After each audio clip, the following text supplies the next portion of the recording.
Canada اور Sweden میں سیاسی پناہ حاصل کرنے والے بلوچ قوم پرست کارکنان کی پراسرار حالات میں اموات کے بعد اب آذربائیجان میں بلوچ اسٹوڈنٹس آرگنائزیشن سے تعلق رکھنے والے ثاقب کریم بلوچ کی بھی ڈوب کر مرنے کی خبر آ گئی ہے۔ ثاقب اپنے 2 بھائیوں کی جبری گمشدگی اور پھر ان کی مسخ شدہ لاشیں ملنے کے بعد بیرون ملک چلے گئے تاکہ وہ وہاں پر اپنی زندگی کسی خوف اور خطرے کے بغیر گزار سکیں، لیکن ایسا ممکن نہ ہو سکا اور اسے وہاں بھی پراسرار موت کا سامنا کرنا پڑا۔ BBC اردو کی ایک رپورٹ کے مطابق بلوچستان سے تعلق رکھنے والے طالب علم فیصل کریم بلوچ نے بتایا ہے کہ ان کے بڑے بھائی ثاقب کریم بلوچ آذربائیجان کے دارالحکومت باکو میں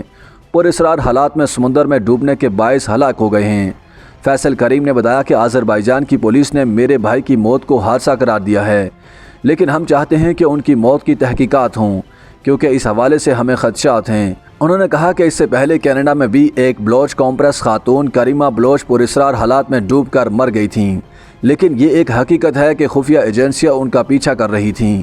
فیصل کریم کے مطابق یہ اپنی نوعیت کا پہلا واقعہ نہیں ہے، بلکہ اس سے قبل دیگر ممالک میں بھی سیاسی پناہ حاصل کرنے والے بعض بلوچ سیاسی کارکنوں کی موت بھی اسی طرح پراسرار حالات میں ہو چکی ہے، جن میں سویڈن میں رہائش اختیار کرنے والے ساجد حسین بھی شامل ہیں۔ بلوچ قوم پرست جماعت بلوچستان نیشنل موومنٹ کے مرکزی ترجمان قاضی داد محمد رحمان نے ثاقب کریم کی موت پر تشویش کا اظہار کرتے ہوئے آذربائیجان کی حکومت سے اپیل کی ہے کہ وہ اس واقعے کی تحقیق میں قتل کے خدشے پر غور کرے۔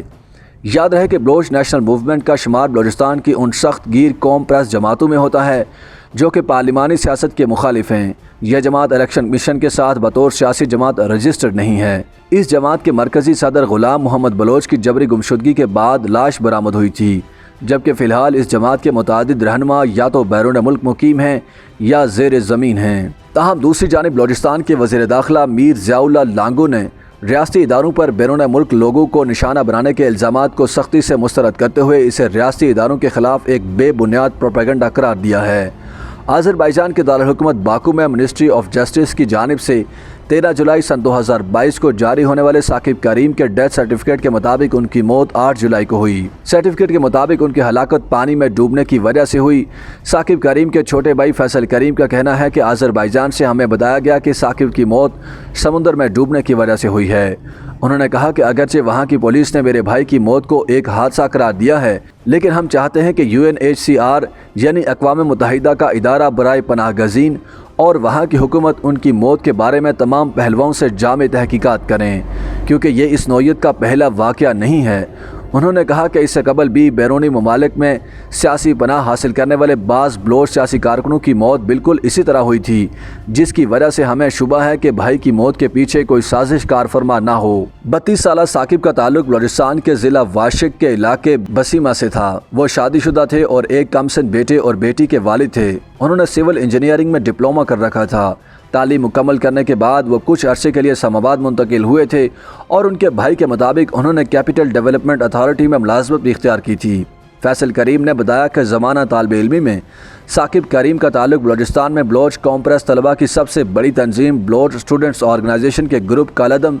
BSO آزاد سے تھا۔ ان کا کہنا تھا کہ ثاقب کریم سن 2015 میں دبئی منتقل ہوئے اور سن 2018 میں وہ آذربائیجان چلے گئے، جہاں UNHCR کو سیاسی پناہ کی درخواست دی تھی۔ ان کا کہنا تھا کہ وہ سن 2018 سے آذربائیجان کے دارالحکومت باکو میں مقیم تھے اور رواں سال کے آغاز میں